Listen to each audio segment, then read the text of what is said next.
Hola oyentes de Radio Sefarado, hoy excepcionalmente conectamos con Israel. Saben que generalmente lo hacemos los jueves por la tarde.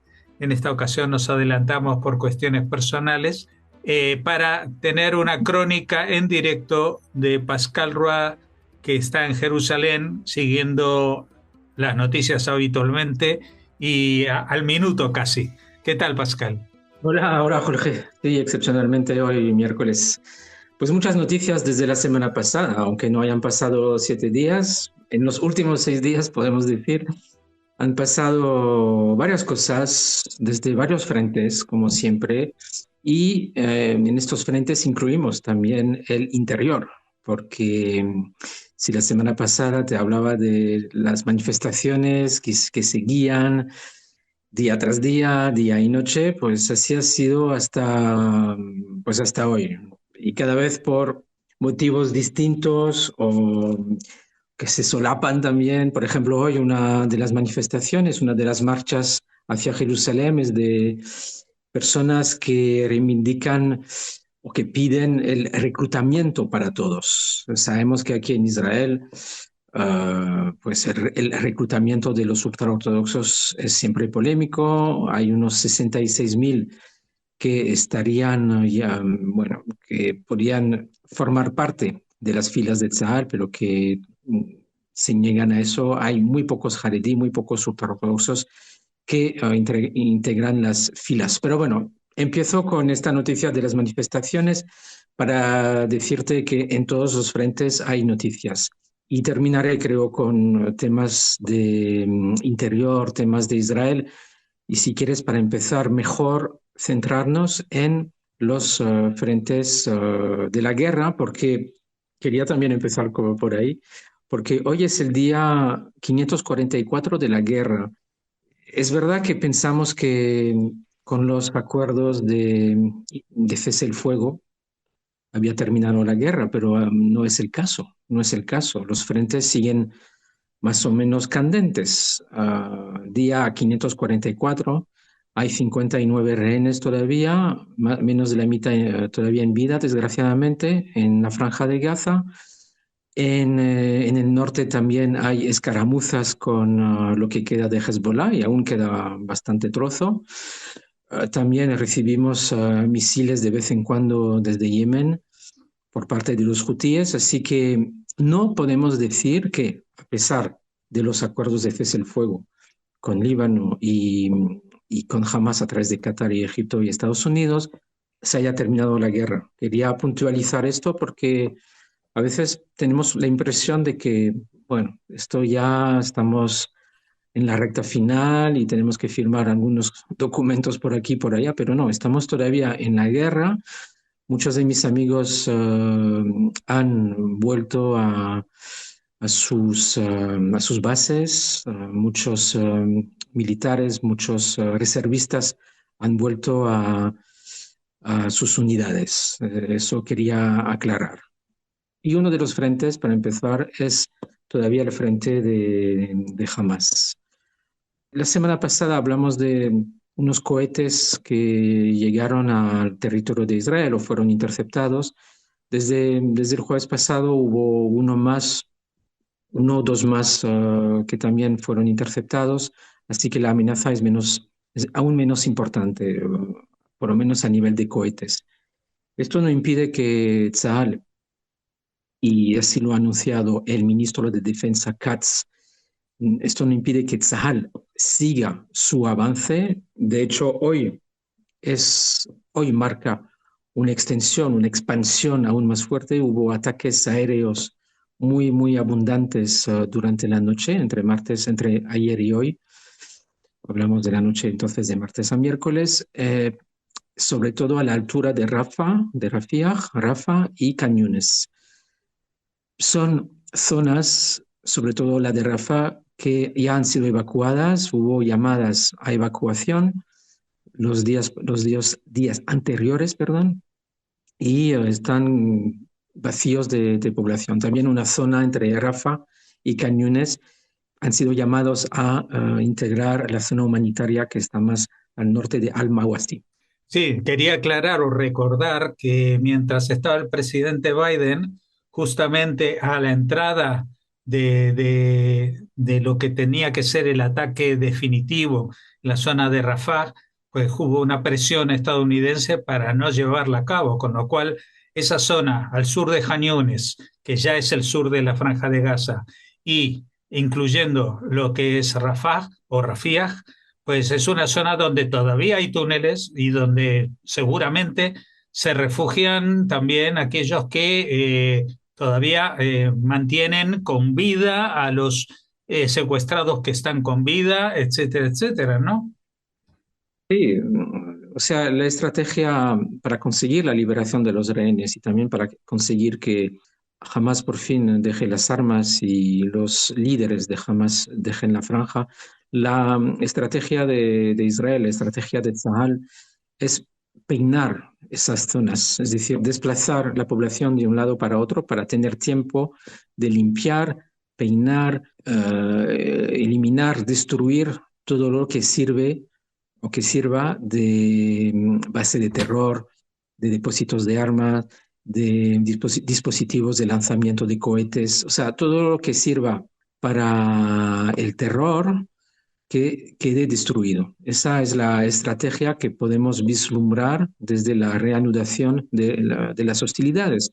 Ahora están en esa zona entre Cañones, Rafah y dentro de Rafah, que efectivamente no había sido peinada del todo por las reticencias de la antigua administración estadounidense, y es lo que hace Israel, lo que hace el ejército israelí para presionar aún más Hamas, porque al final se van a quedar con muy poca cosa.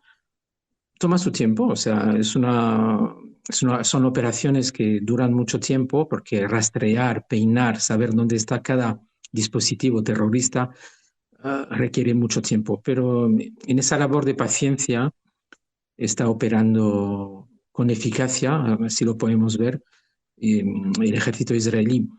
También he hablado de los bombardeos nocturnos, también ha habido una incursión terrestre hacia Rafah esta mañana, muy limitada. No hablamos de una operación de gran envergadura, por lo menos a nivel terrestre, pero que se supone que tiene su eficacia para ir a esas células, para encontrar estos dispositivos o todo lo que sirva de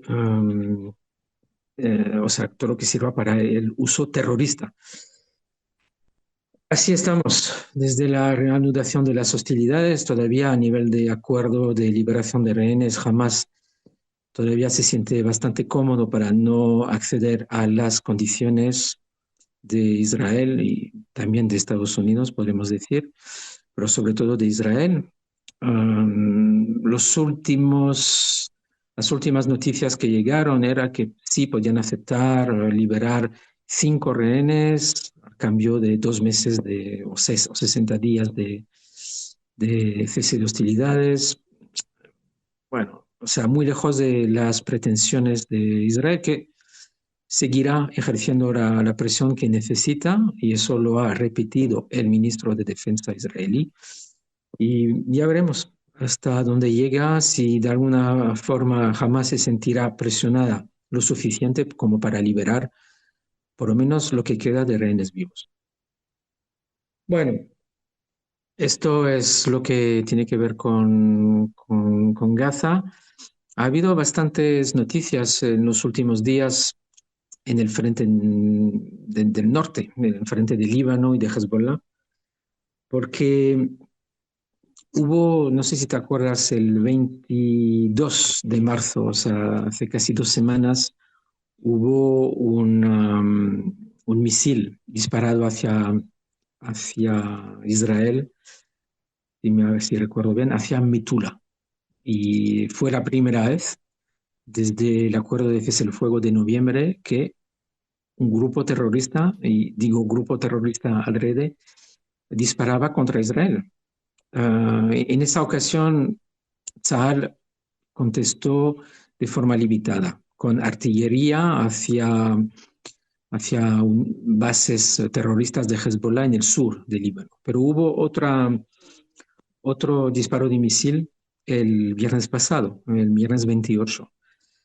Y en esa ocasión, Hezbollah todavía desmintió ser el autor, por eso dije grupo terrorista, y desmintiendo ser autor, esto no esgrimió de ninguna manera la responsabilidad del gobierno libanés. Y así lo entendió Israel cuando decidió bombardear el viernes mismo el sur de Beirut. Es la primera vez que volvía a golpear la capital del Líbano desde noviembre, desde la firma del acuerdo de cese el fuego, ¿no?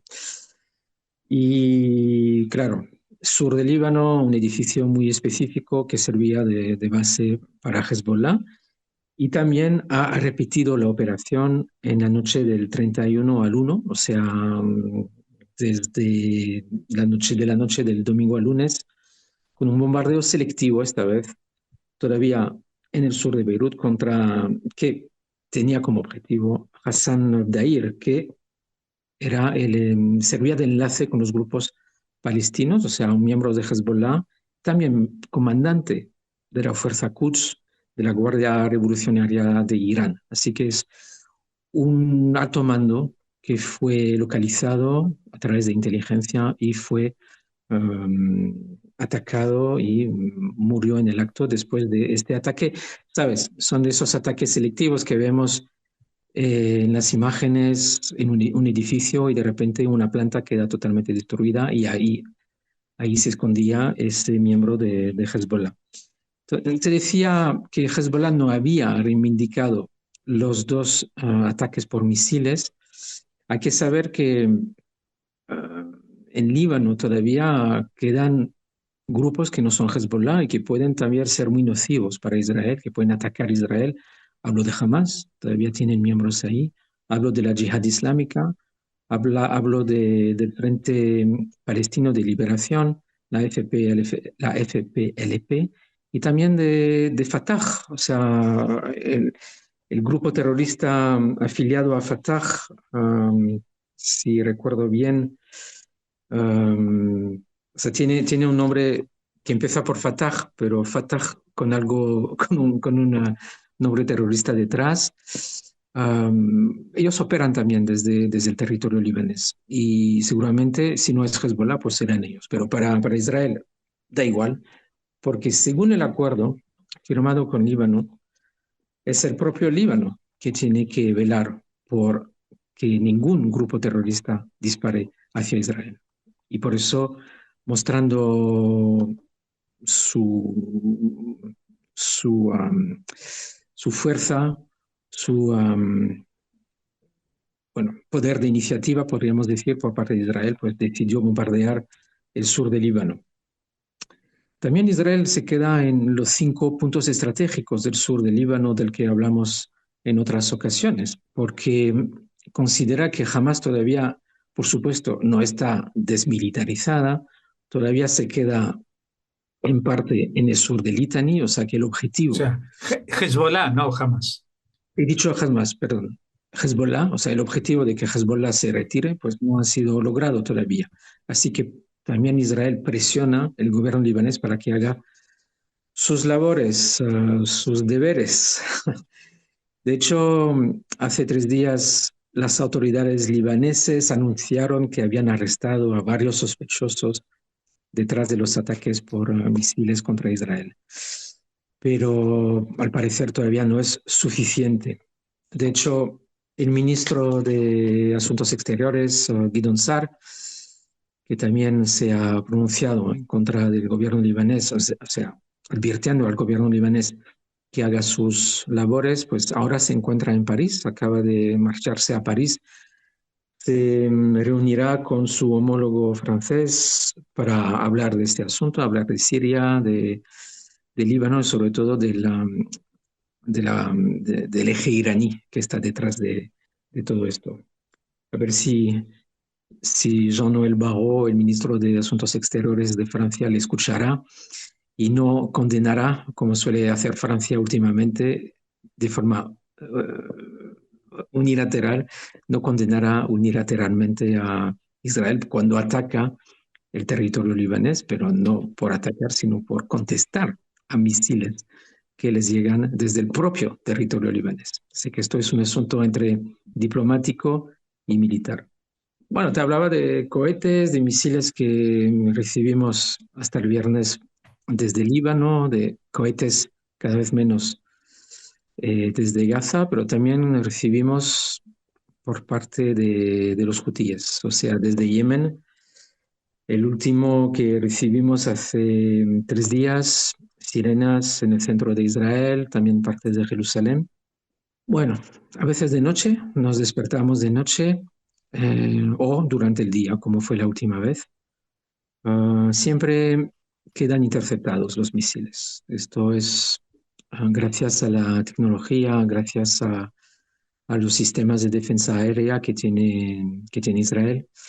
Y yo personalmente, por ejemplo, la última vez me encontraba en el mercado y de repente suena la sirena y la verdad es que muy poco, muy poco ahora van a protegerse. Yo entré en un bar que tenía al lado, pero la verdad es que la gente se acostumbra, también se acostumbra a las intercepciones, pero el peligro no radica ya en el misil mismo, sino en los restos, en las esquirlas que pueden caer sobre tu cabeza. Así que mejor todavía protegerse y ir a un miklat, a un búnker si lo encontramos, o por lo menos entrar en un sitio donde no haya ventanas y refugiarse ahí. Pero bueno.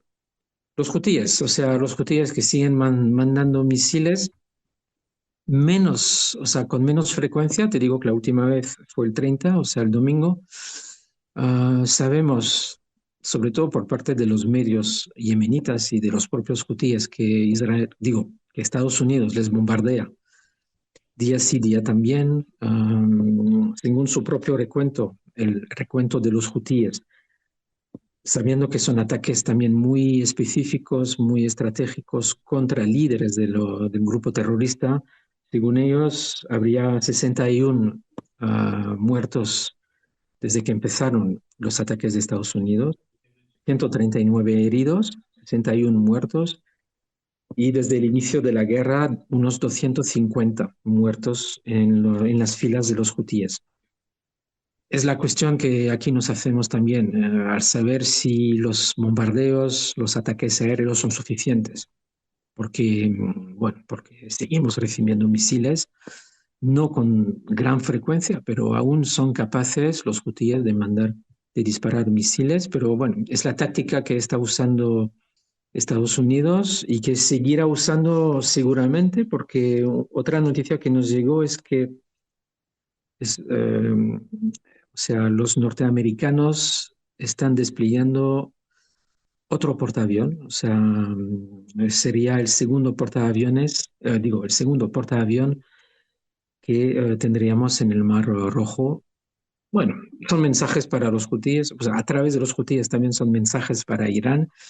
Sabemos que Estados Unidos e Irán están en plena guerra dialéctica, guerra diplomática de momento, y seguro que es otra forma de presión, o sea, la presencia militar de Estados Unidos cada vez más fuerte en esta región, también son señales para apoyar el discurso diplomático dialéctico que están teniendo las dos partes.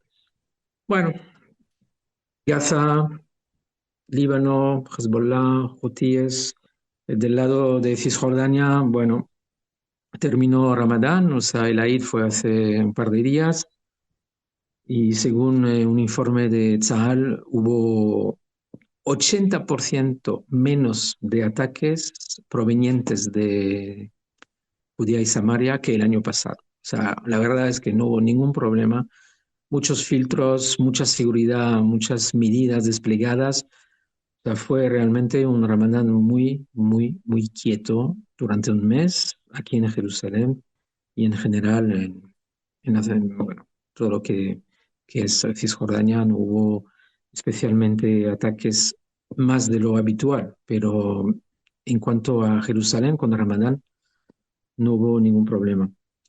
Sigue la operación El Muro de Acero, siguen las operaciones en el norte de Cisjordania, con sus arrestos, con sus confiscaciones de armas, con también intentos de ataque frustrados. Hubo uno el lunes, un desmantelamiento del laboratorio de fabricación de armas en Tulkarem hace 2 días. Sí, y sus arrestos también. Sí, lamentamos, esto ha sido noticia también ayer, violencia de colonos israelíes enmascarados que se ensañaron contra residentes de un pueblo de Duma, el pueblo de Duma, prendieron fuego a varias casas, a vehículos, como suelen hacer. Hablamos de unos 50 colonos violentos, dispersados después de enfrentamientos con los locales, dispersados por Tzal, que no me canso de decir que o sea, el ejército israelí tiene otra cosa que hacer que ocuparse de los colonos violentos que no tienen cabida en, uh, en esta ocasión. Bueno, todo eso para volver al frente interno y con eso termino. Son noticias que giran en torno a Netanyahu en el fondo. Las manifestaciones, empecé con manifestaciones para pedir reclutamiento de todos los ciudadanos de Israel, los que están en edad de estar en el ejército, pero también son manifestaciones en contra del gobierno, en contra de Ben-Gvir, Smotrich y sobre todo la figura de Netanyahu, contra su decisión de deshacerse del jefe del Shin Bet, sus pleitos, la causa que tiene ahora todavía en el tribunal por corrupción. O sea, te doy el ejemplo del lunes pasado, estaba dando su testimonio, como suele hacer desde hace más de un mes, en el tribunal por los casos de corrupción que se le atribuye y de repente le llaman para declarar ante la policía. O sea, se fue de un tribunal para ir a una comisaría para declarar, no como sospechoso, sino como testigo, declarar sobre el caso Qatargate. El caso Qatargate, o sea, Qatar, el caso de Qatar es un asunto sumamente delicado porque envuelve a sus más próximos ayudantes, consejeros, sospechosos de recibir dinero de Qatar para ensalzar la imagen del país dentro de Israel y también a través de Israel de cara a Washington, no hay que olvidar. O sea, Qatar en tiempos de guerra es el enemigo. Recordamos que Qatar da dinero, da millones de millones de millones de dólares a Hamas. Qatar alberga a los terroristas de Hamas. Qatar alberga a la cadena de televisión Al Jazeera, que calumnia día sí día también a Israel, y de repente vemos que ayudantes muy próximos a Netanyahu han recibido dinero de Qatar. Todo eso da mucha sombra al gobierno de Netanyahu, muy criticado por la oposición, por supuesto, pero todavía él dice que no estaba al tanto de las relaciones entre el país catarí y sus ayudantes. Así ha quedado delante de la comisaría. Ya veremos si las investigaciones le atribuirán un papel de sospechoso, si de repente llamará ya como sospechoso o acusado en algún momento por la policía. Recordamos también que Shin Bet había iniciado las investigaciones contra su entorno y que de repente Ronen Bar, el jefe del Shin Bet, ha sido destituido. Esto también provocó un pequeño escándalo. El gran escándalo es que Ronen Bar haya sido destituido, provocó muchas manifestaciones, pero otro pequeño escándalo es que de repente, y con eso termino, Netanyahu empezó a buscar candidatura, o sea, quién le va a sustituir a Ronen Bar, y decidió que sería el comandante, un excomandante de la Fuerza Naval, Eli Sharvit, que le sustituiría. Y de repente, dentro de su propia coalición, pues fue muy criticado porque participó el mismo Eli Sharvit a las protestas contra la reforma judicial de hace año y medio, hace ya 2 años, perdón. Y también ha sido criticado por el entorno de Trump. O sea, Netanyahu se vio obligado a reconsiderar su propia elección de candidato y anunció, creo que esta mañana anunció, no, perdón, ayer canceló su decisión de designar a Eli Sharvit. O sea, en menos de 24 horas se desdijo y ahora está buscando otro candidato. Pero es más complicado aún porque el tribunal, o sea, la Corte Suprema, el Tribunal Supremo de Israel, todavía tiene que pronunciarse sobre la decisión del gobierno de destituir a Ronenberg por un evidente problema de conflicto de intereses. O sea, Bibi es juez y parte en este asunto. Así que bueno, tenemos mucho para merendar, tenemos mucho en nuestro plato aquí en Israel a nivel de escándalos y ya veremos si Netanyahu sigue en su puesto la semana que viene. Bueno, no sé, yo si fuera una casa de apuestas no pondría mucho dinero contra Netanyahu porque ha estado eh, 15 años con todas las apuestas en contra y ahí sigue. Y tiene juicios pendientes y tiene más sospechas y más cosas.